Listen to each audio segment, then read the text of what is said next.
तो मैंने आपको ये बताया कि इस वीडियो में हम लोग ये देखेंगे कि हम कैसे किसी चीज को जो है वो परमानेंटली अपनी मेमोरी में स्टोर कर सकते हैं जब भी हम उसको रीड करते हैं। तो बहुत सारे तरीके होते हैं, उनमें से एक तरीका जो है that is mnemonics. Yes, um mnemonics means it is a science. ये एक साइंस है, निमोनिक साइंस जिसको बोलते हैं कि हम क्या करते हैं किसी ऑब्जेक्ट को या फिर किसी चीज को या फिर किसी एक मेमोरी को हम उसको ऑथराइज कर देते हैं, उसके साथ अटैच कर देते हैं किसी चीज को, किसी वर्ड को, किसी पैराग्राफ को या किसी मेमोरी को। जैसे फॉर एग्जांपल आपने ये किया होगा, हम क्या करते हैं, हमें ये सिखाया गया था कि जनवरी फरवरी मार्च में कुछ मंथ्स होते हैं जिसमें 31 डेज होते हैं, किसी में 30 डेज होते हैं, 29 28 होते हैं। तो हम कैसे वो लर्न करें, छोटे बच्चों को सिखाते हैं कि भाई देखो ऐसे आपने अपनी मुट्ठी बंद करनी है, जो ऊपर वाले टॉप्स हैं ये 31 डेज हैं और जो नीचे आएंगे यहाँ पे 30 डेज हैं। जैसे for example January, January top पे है 31 डेज, देन बीच वाला फेब यहाँ पे 28 या 29 डेज होते हैं। देन आगे फेब के बाद क्या आता है, यस मार्च, मार्च के 31 डेज हैं। देन उसके बाद अप्रैल, अप्रैल जो है वो डाउन में है तो इसलिए इसके 30 डेज हैं। तो इसीलिए ये ऐसे चलता था 12 वीक्स के, हम 12 मंथ्स के सॉरी हमें पता चल जाता था कि किस मंथ में 30 डेज है और किस मंथ के 31 डेज हैं। तो ये एक शॉर्टकट जिसको हम निमोनिक्स बोलते हैं, तो ये बच्चों को सिखाते थे स्कूल में। तो इसी साइंस को हम आगे अपने स्टडी सर्कल में अगर हम इंट्रोड्यूस करें तो ये बहुत बड़ी हेल्प होगी आप लोगों के लिए। बेसिकली क्या है, निमोनिक्स के थ्रू हम बहुत सारी चीजें जो है वो आसानी से सीख सकते हैं। जैसे फॉर एग्जांपल आपने देखा होगा रेनबो, रेनबो देखा होगा अगर, तो उसमें कुछ कलर्स होते हैं, 7 कलर्स होते हैं।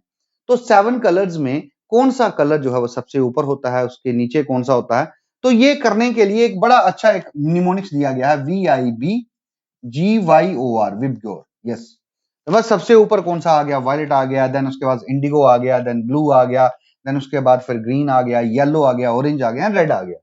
तो ये इस तरह से हमें पता चल जाता है कि ये जो कलर्स हैं ये सीरियल वाइज इस तरीके से हैं। तो ये कैसे पता चला, हमने एक निमोनिक्स बनाया। तो there are so many ways कि आप किसी भी चीज का किसी भी तरह से कोई ना कोई निमोनिक्स बना सकते हैं।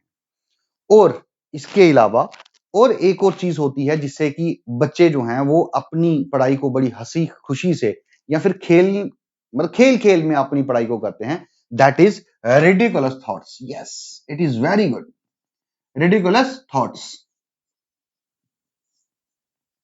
रिडिकुलस थॉट्स क्या होती हैं, अजीबो गरीब, जिसको हम बोल सकते हैं कि अजीबो गरीब कुछ विचार।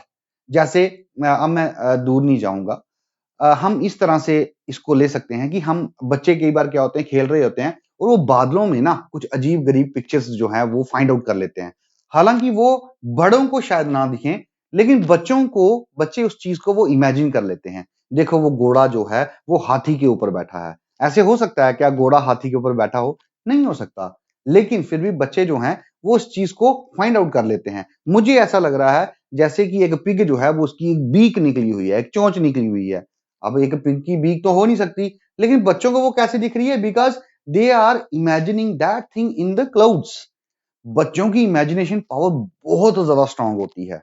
इसीलिए अगर हम उनको कुछ तरीके शुरू में ऐसे बता दें जिसकी वजह से उनकी जो पढ़ाई है दैट इज फन लविंग हो जाए, तो वो क्या होगा कि बच्चे जो हैं वो बड़ी अच्छी तरह से अपनी पढ़ाई को लेंगे। जैसे कि आजकल के बच्चों को अगर बोलो ना पढ़ने के लिए तो वो नाक चढ़ाते हैं। तो जब अगर हम उनको उनकी पढ़ाई से, उनकी बुक्स से दोस्ती करना सिखा देंगे ना, तो बच्चे कभी भी इस चीज को अदरवाइज नहीं लेंगे।